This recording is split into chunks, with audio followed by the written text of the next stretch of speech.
اعوذ باللہ من الشیطان اللعین الرجیم بسم اللہ الرحمن الرحیم الحمد للہ رب العالمین الصلاة والسلام علی اشرف الانبیاء والمرسلین وعلى آلہ الطیبین الطاہرین المعصومین الذین اذهب اللہ عنہم الرجس وطهرهم تطهيرا اما بعد قال الله تبارك وتعالى في القرآن الكريم بسم الله الرحمن الرحيم يا أيها الذين آمنوا أطيعوا الله وأطيعوا الرسول وأولي الأمر منكم۔ عزیزان محترم، ہماری آپ کے ساتھ گفتگو ولایت فقیہ کے تاریخی پس منظر کے بارے میں جاری تھی۔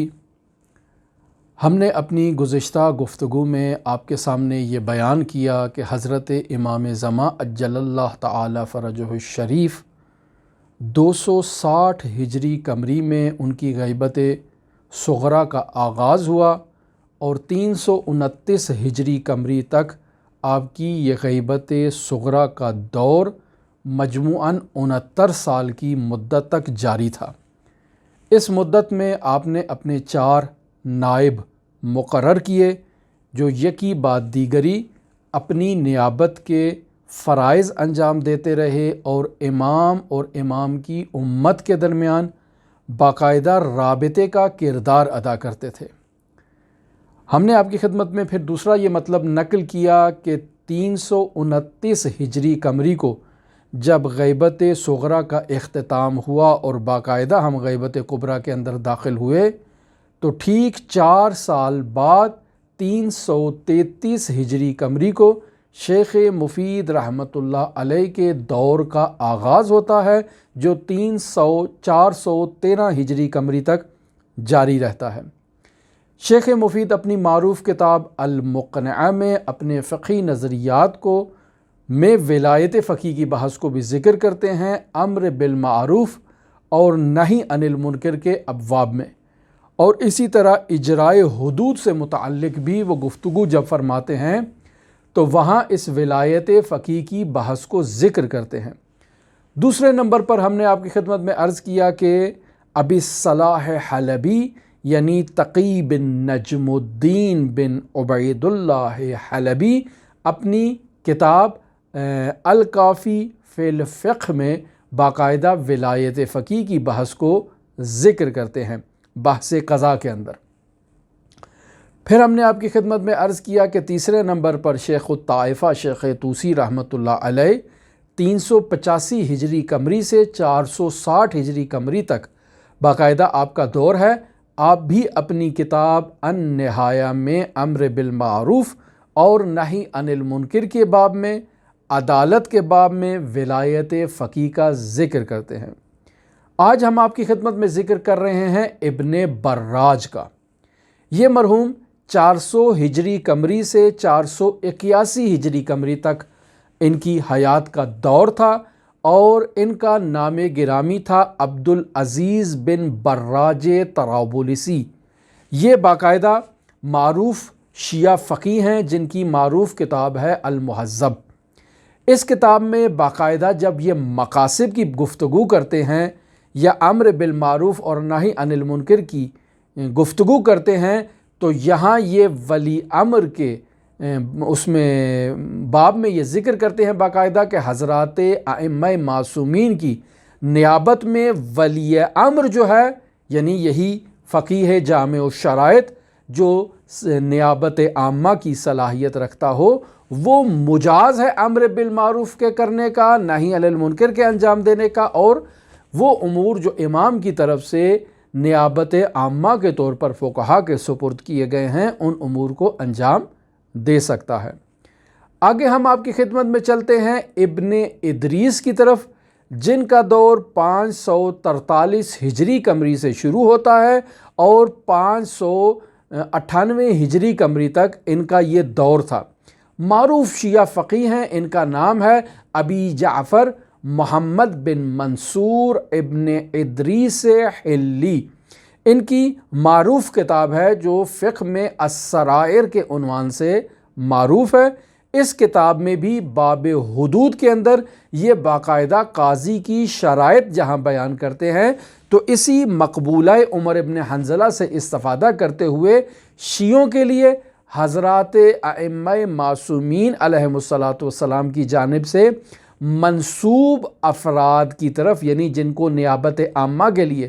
منسوب کیا گیا ہو، ان افراد کی طرف رجوع کو لازم قرار دیتے ہیں۔ یعنی شیعوں کی ذمہ داری ہے کہ وہ ایسے فرد کی طرف قضاوت کے لیے رجوع کریں کہ جس میں نیابت عامہ کی شرائط پائی جائیں۔ تو یہ جو نیابت عامہ کی شرائط کا واجد ہوتا ہے یہ وہی ولایت فقیہ کا مصداق شخص ہے۔ پھر اگر ہم آگے چلیں تو ابن ادریس ولی فقیہ کو امام معصوم کی جانب سے منسوب جانتے ہیں باقاعدہ طور پر نیابت عامہ کا مصداق قرار دیتے ہوئے، لہٰذا حدود اور اس کے علاوہ دوسرے جتنے بھی احکام ہیں ان کی نظر میں ان کے درمیان کوئی فرق نہیں ہے۔ یعنی جیسے حدود میں فقیہ جامع الشرائط کو واجد شرائط نیابت عامہ کو وہاں پر جو اختیارات حاصل ہیں، علم فقہ کے دوسرے ابواب میں بھی اسے وہی اختیارات حاصل ہیں اور امام معصوم کی جانب سے وہ منسوب ہے اور حکم کر سکتا ہے اور اس کے حکم پر عمل کرنا بھی ضروری ہے۔ یہ ابن ادریس رحمۃ اللہ علیہ کے نظریات ہیں۔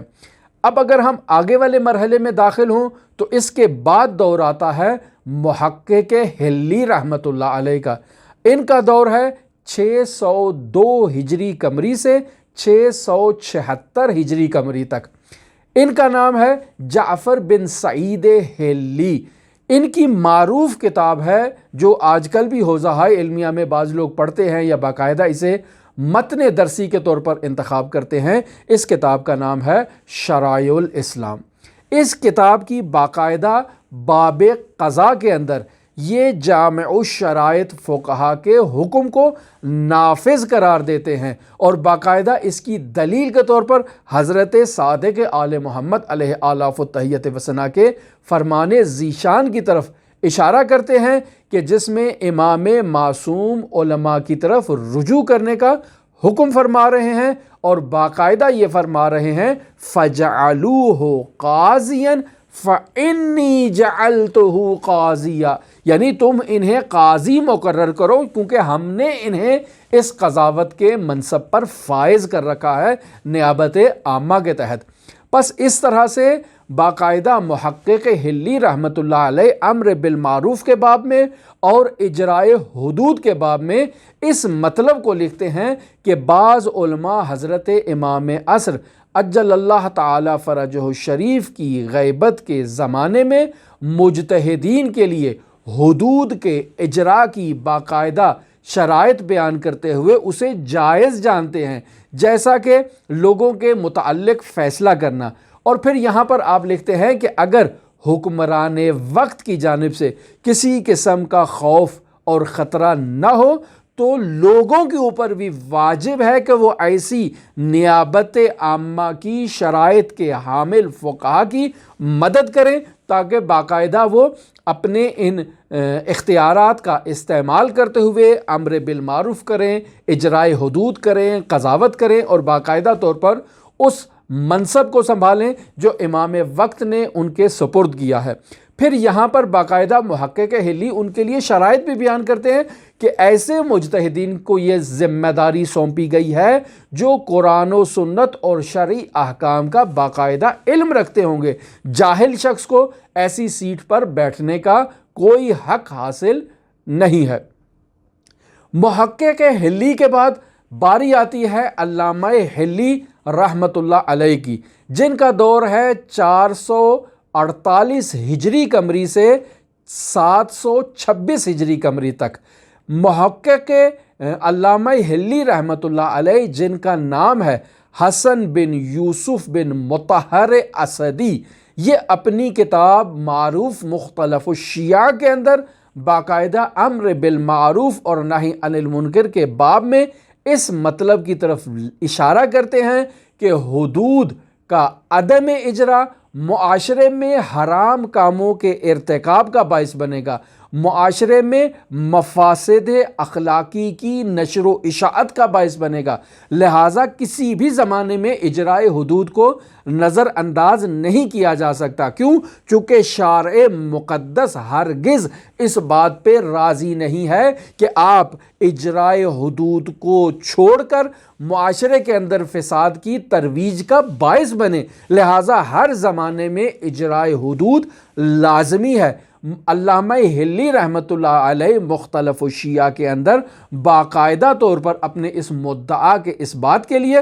مقبولہ عمر ابن حنظلہ کا سہارا لیتے ہیں، جسے ولایت فقیہ کی بحث میں موجودہ فقہا اور معاصرین بھی ذکر کرتے ہیں، اور ہم آپ کی خدمت میں اس روایت کو اس کی جگہ پر بیان کریں گے۔ پھر یہاں پر باقاعدہ طور پر دلیل اس روایت کو قرار دیتے ہیں کہ حضرات ائمہ معصومین علیہم الصلاۃ والسلام کی ان روایات میں باقاعدہ فقہا کو حکم دیا گیا ہے، اور اس حکم کی عمومیت حضرات ائمہ معصومین علیہم الصلاۃ والسلام کی طرف سے جاری ہے، یعنی عموماً ائمہ معصومین علیہم الصلاۃ والسلام حدود کے اجرا پر تاکید کرتے ہیں اور فقہا کو باقاعدہ طور پر یہ منصب سونپتے ہیں۔ اور میں مرارن کرارن آپ کی خدمت میں یہ بار بار مطلب ذکر کر چکا ہوں کہ فقیہ وہی اجرائے حدود کر سکتا ہے جس کے پاس قدرت ہو، جس کے پاس توان ہو، وگرنہ کسی بھی حکومت کے اندر اگر کوئی فقیہ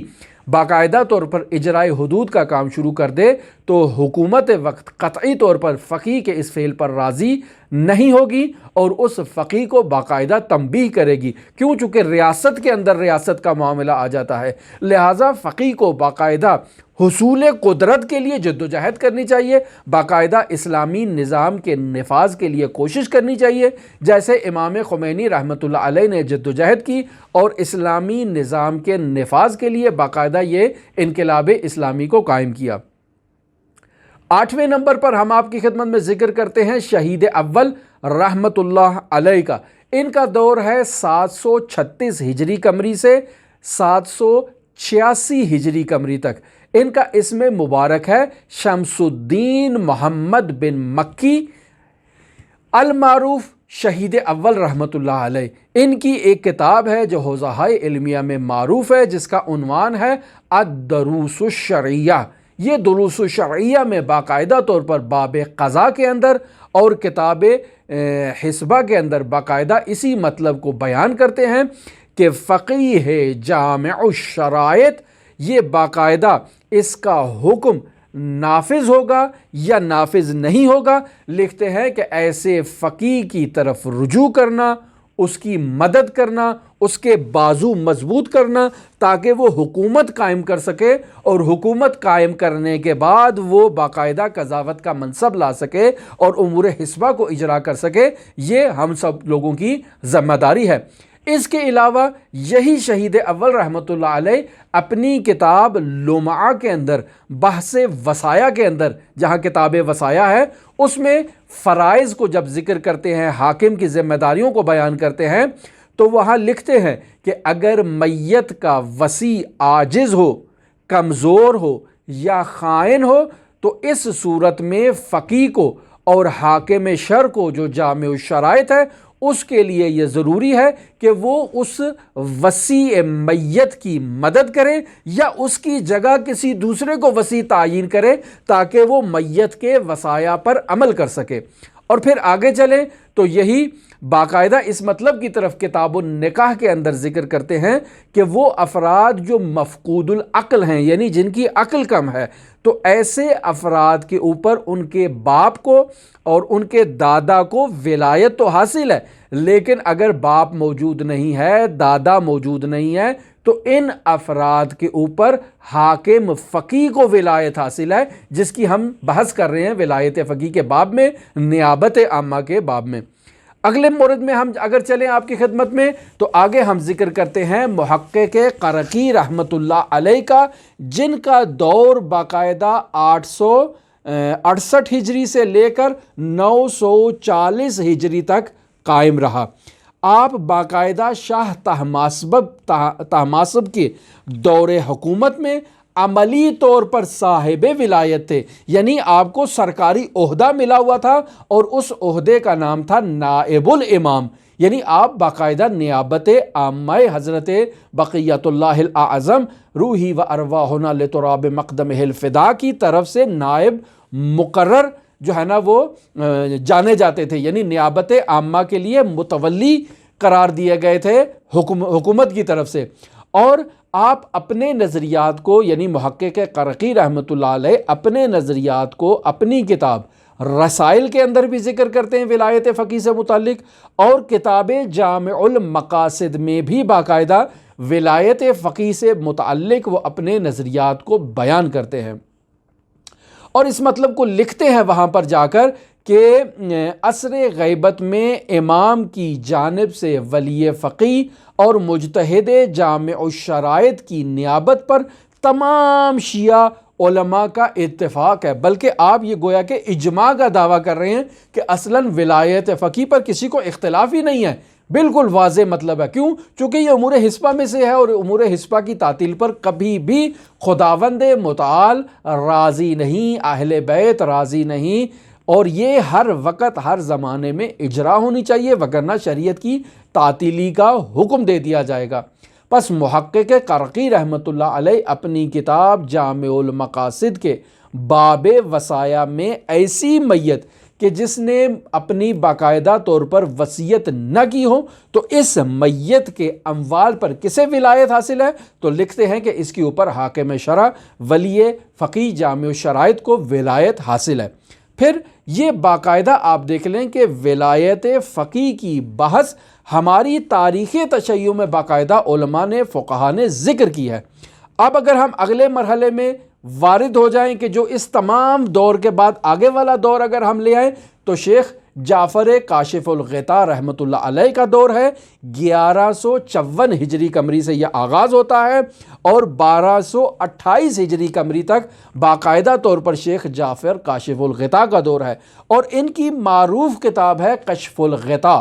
یہ اپنی اس معروف کتاب میں باقاعدہ حدود اور تعزیرات کے اجرا کو امام معصوم اور نائب خاص کی ذمہ داری قرار دیتے ہوئے ساتھ ساتھ نائب عام کے لیے بھی مخصوص جانتے ہیں کہ وہ اس ذمہ داری کو انجام دے۔ باقاعدہ عبارت لکھتے ہیں فَيَجُوزُ لِلْمُجْتَهِدِ فِي زَمَانِ الْغَيْبَةِ اقامتها، یعنی مجتہد کے لیے زمان غیبت میں ان حدود کو جاری کرنا، ان تعزیرات کو جاری کرنا اس کے لیے جائز ہے۔ پھر اس کے بعد کہتے ہیں وَيَجِبُ عَلَى جَمِيعِ الْمُكَلَّفِينَ تقویتہ، تمام لوگوں کے اوپر لازم ہے کہ وہ اس مجتہد کے بازوؤں کو مضبوط کرے تاکہ یہ حکومت تشکیل دے کے ان مسائل کو انجام دے سکے۔ وَمُسَاعِدَتُهُ، اس کی مدد کرنا، اس کے ساتھ تعاون کرنا، اس کے بازوؤں کو مضبوط کرنا عوام کے اوپر واجب ہے۔ پھر آگے کہتے ہیں لا يجوز لغیر المجتہد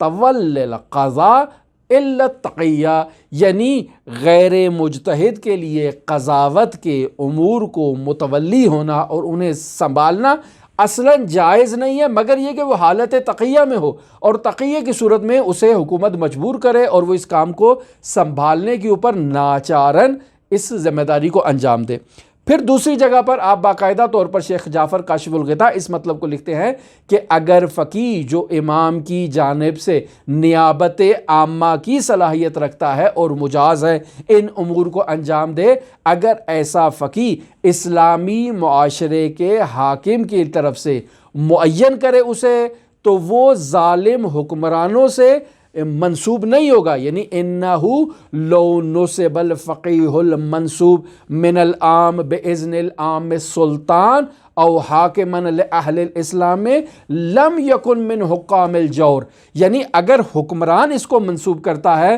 کہ تم باقاعدہ قضاوت کے منصب پہ بیٹھو تو یہ حاکم کی طرف سے منسوب نہیں ہے، یہ حاکم اسلام،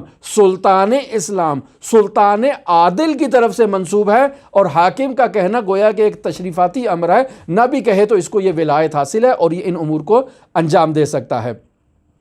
پھر مرحوم کاشف الغطاء رحمۃ اللہ علیہ اس زمان غیبت میں باقاعدہ جہاد کے دفاعی امور، یعنی جہاد دفاعی کو جنگی امور میں تدبیر کو بھی مجتہد اور نائب امام کی ذمہ داری سمجھتے ہیں کہ عصر غیبت میں وہ اسلامی سرحدوں کی دفاع کے لیے باقاعدہ حکم دے سکتا ہے اور وہاں پر باقاعدہ طور پر جا کر کھڑا ہو سکتا ہے، اور اس کے لیے دلیل کے طور پر وہ کہتے ہیں کہ دلیل جو ہے وہ امام زمان کی جانب سے ملنے والی نیابت ہے۔ لہٰذا جب فتح علی شاہ کی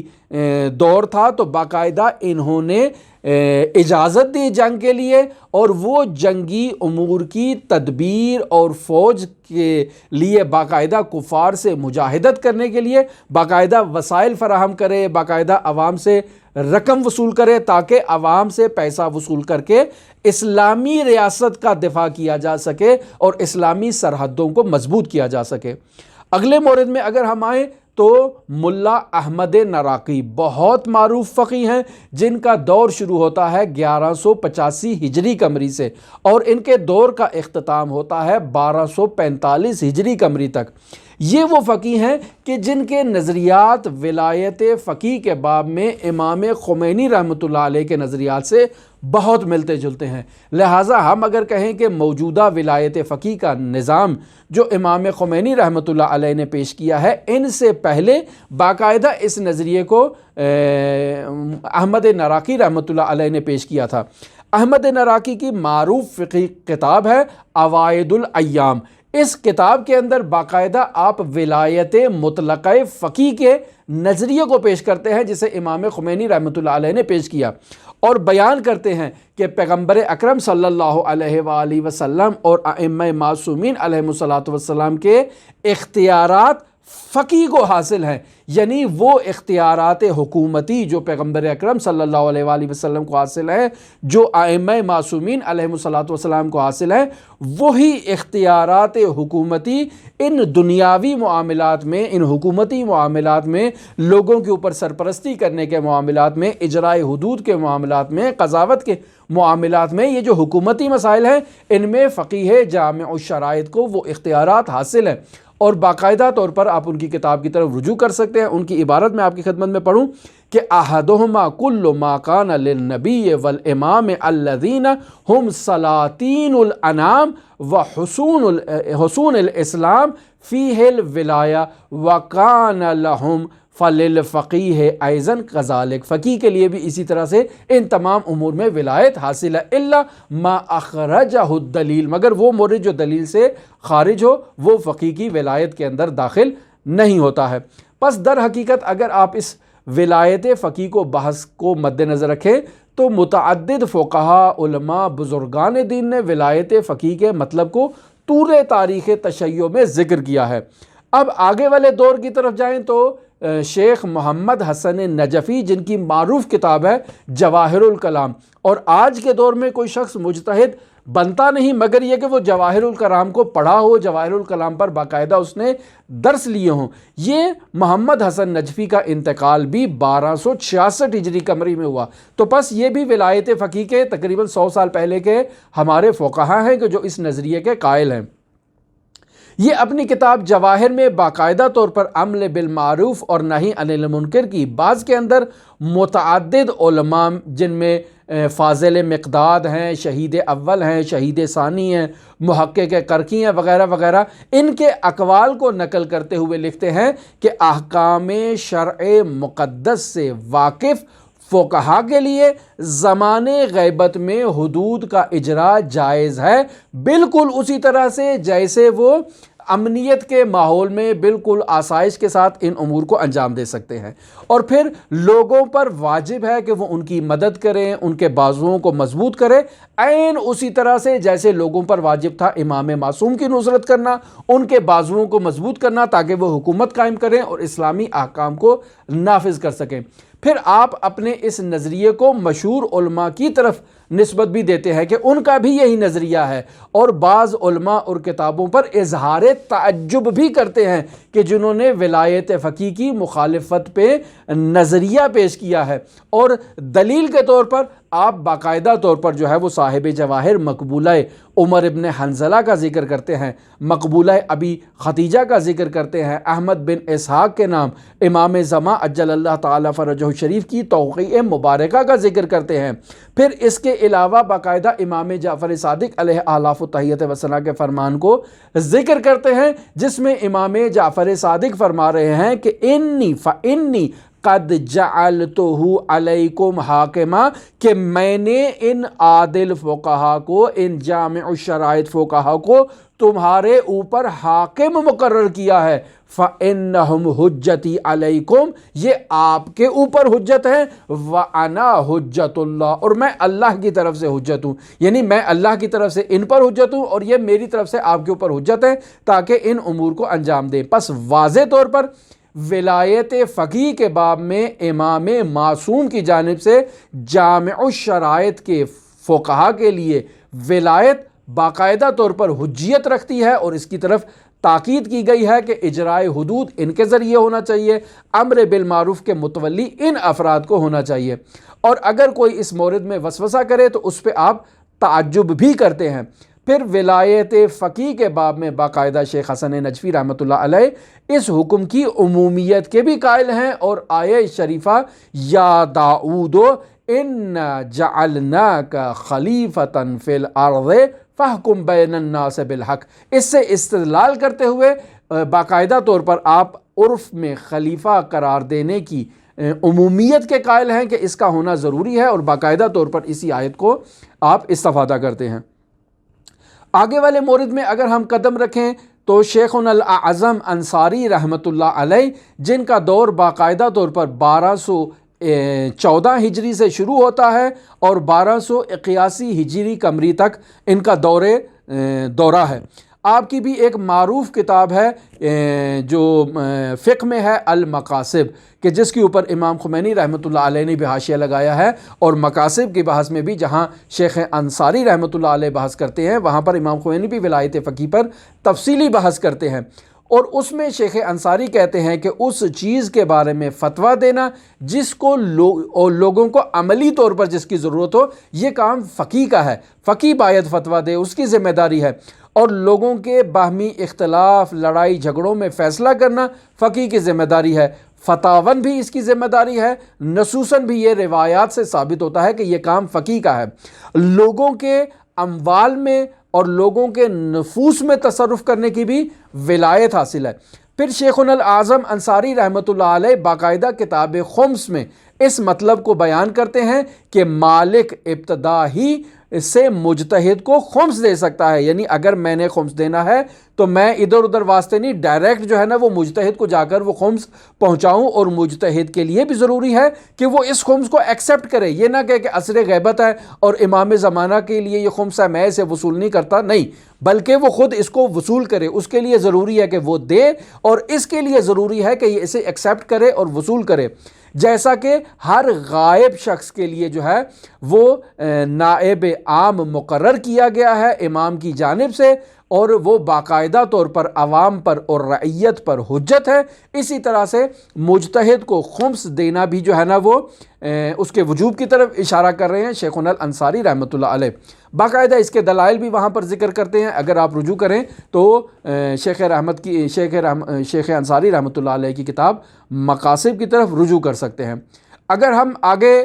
معاصر علماء کی طرف آئیں تو آیت اللہ العظمیٰ بروجردی رحمۃ اللہ علیہ، جن کا دورہ تھا 1292 ہجری سے لے کر 1380 ہجری قمری تک، یہ بھی ولایت فقیہ سے متعلق نظریات کو بیان کرتے ہیں کہ آپ کے نظریات کو باقاعدہ طور پر آیت اللہ العظمیٰ مرحوم منتظری رحمۃ اللہ علیہ نے کتاب البدر الظاہر کے اندر جمع کیا ہے، اور ان کتاب میں آیت اللہ بروجردی کے نظریات کو ذکر کیا ہے۔ مثلا آیت اللہ بروجردی کا یہ نظریہ ہے کہ عصر غیبت میں فقہا نماز جمعہ پڑھانے کے مجاز ہیں، یعنی ایک بحث کی جاتی ہے کہ چونکہ یہ امام زمانہ کی ذمہ داری ہے، اور عصر غیبت میں بعض لوگ کہتے ہیں کہ فقہا نماز جمعہ اقامہ نہیں ہو سکتی ہے، لیکن آغا بروجردی کہتے ہیں کہ نہیں، فقہا مجاز ہیں کہ وہ عصر غیبت میں نماز جمعہ کو قائم کریں، اور پھر ایسے فقہا کی ولایت اور حکومت کے دلائل میں آپ نے دلائل بھی دیے ہیں باقاعدہ طور پر. کیوں؟ چونکہ جب فقیہ کو حکومت کی اجازت ہے تو باقی تمام معاملات جو حکومتی معاملات ہیں بدرجہ اولا ان معاملات میں بھی اس کو ولایت حاصل ہے کہ انہی معاملات میں سے ایک معاملہ جو ہے وہ نماز جمعہ سے متعلق ہے، جیسا کہ پیغمبر اکرم صلی اللہ علیہ وآلہ وسلم کے زمانے میں رائج تھا، جیسا کہ ان کے بعد ان کے خلفاء کے زمانے میں رائج تھا. پس باقاعدہ طور پر آپ نے ولایت فقیہ کی بحث کی ہے اور اس کے دلیل کے طور پر آپ نے بھی باقی فقہا کی طرح مقبولہ عمر ابن حنظلہ کا سہارا لیا ہے، مقبولہ ابی ختیجہ کا سہارا لیا ہے اور متعدد روایات بیان کی ہیں. جیسے یہی روایت ہے کہ جس میں حاکمہ کا لفظ استعمال ہوا ہے، اور اس حاکمہ سے مراد یہ ہے کہ تمام معاشرتی مسائل میں، یعنی کوئی خاص مسئلہ نہیں، تمام معاشرتی مسائل میں جو ہے وہ ان کو ولایت حاصل ہے. ایسے وہ مسائل کہ جن کی تعطیل پر شارع مقدس کسی بھی حال میں راضی نہیں ہے، جنہیں امور حسبہ کہا جاتا ہے. پس فقیہ کو قضاوت کے مسائل میں، امر بالمعروف کے مسائل میں، اجراء حدود کے مسائل میں وغیرہ وغیرہ ان کو ولایت حاصل ہے. آخر میں ہم ایک عصر حاضر کے فقیہ جو گزرے مرحوم حضرت آیت اللہ محمد رضا گولپیگانی، جن کا دور تھا 1316 سے لے کر 1414 ہجری قمری تک، کہ ان کو بھی کتاب کے متن میں باقاعدہ طور پر ذکر کیا گیا ہے. آپ بھی فقہا کے اختیارات کی حدود جو ہے نا اس میں کہتے ہیں کہ یہ حدود عام ہیں، یعنی ریاستی معاملات میں فقہا کو ولایت حاصل ہے، معاشرتی نظم و نسق کے اجراء میں فقہا کو ولایت حاصل ہے. کون سے فقہا کو؟ وہ فقہا جو جامع الشرائط فقیہ ہیں، جو باقاعدہ ائمہ معصومین علیہم الصلاۃ والسلام کی طرف سے نیابت عامہ کی صلاحیت رکھتے ہیں، اور تمام ان امور میں ان کو ولایت حاصل ہے، مگر ان امور میں ولایت حاصل نہیں ہے کہ جن کے لیے باقاعدہ نص موجود ہے. جان لے کبھی بھی اجتہاد نص کے مقابلے میں آ کر کھڑا نہیں ہو سکتا، اور اجتہاد نص کے مقابلے میں باطل ہے. پس اگر کوئی فقیہ، کوئی مجتہد اپنی ولایت کو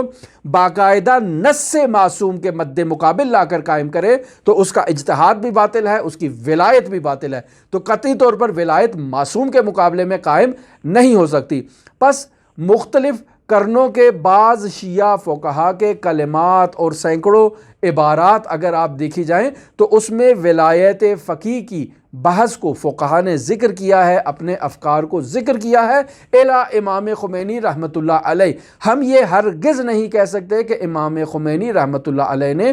اس نظریے کو اختراع کیا ہے، یعنی تاریخی متون میں، اسلامی متون میں ولایت فقیہ نہیں تھی. امام خمینی رحمۃ اللہ علیہ نے اپنی طرف سے گھڑا اور ولایت فقیہ کے نظریے کو ابداع کیا. یہ بالکل باطل طرز تفکر ہے، ہرگز ہرگز ایسا نہیں ہے، بلکہ متون اسلامی میں روایات میں باقاعدہ طور پر ولایت فقیہ کی بحث موجود ہے. امام خمینی رحمۃ اللہ علیہ نے باقاعدہ اس پر جدید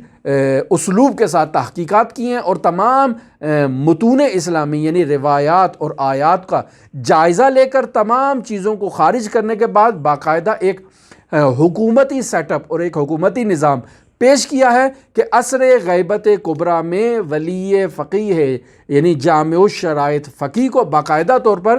حضرت امام زمان عجل اللہ تعالی فرجہ الشریف کی نیابت عامہ کے اختیارات حاصل ہیں، اور وہ باقاعدہ ان تمام امور کو، حکومتی امور کو انجام دے سکتا ہے جو خود رسول خدا صلی اللہ علیہ وآلہ وسلم کی حکومت میں اور ریاست مدینہ میں رسول خدا انجام دیا کرتے تھے، یا عصر غیبت میں ائمہ معصومین علیہم الصلاۃ والسلام کو جو اختیارات حاصل تھے حکومتی، وہی حکومتی اختیارات فقیہ کو حاصل ہیں. غیر حکومتی اختیارات کی بات نہیں کر رہے ہیں، ہم حکومتی اختیارات کی بات کر رہے ہیں. ہماری ولایت فقیہ کی بحث آپ کے ساتھ جاری ہے. آئندہ گفتگو میں باقاعدہ قیام حکومت کے دلائل آپ کی خدمت میں پیش کریں گے. ہمارے ساتھ رہیے گا. اللہم صلی علی محمد و آل محمد وعجل فرج قائم آل محمد.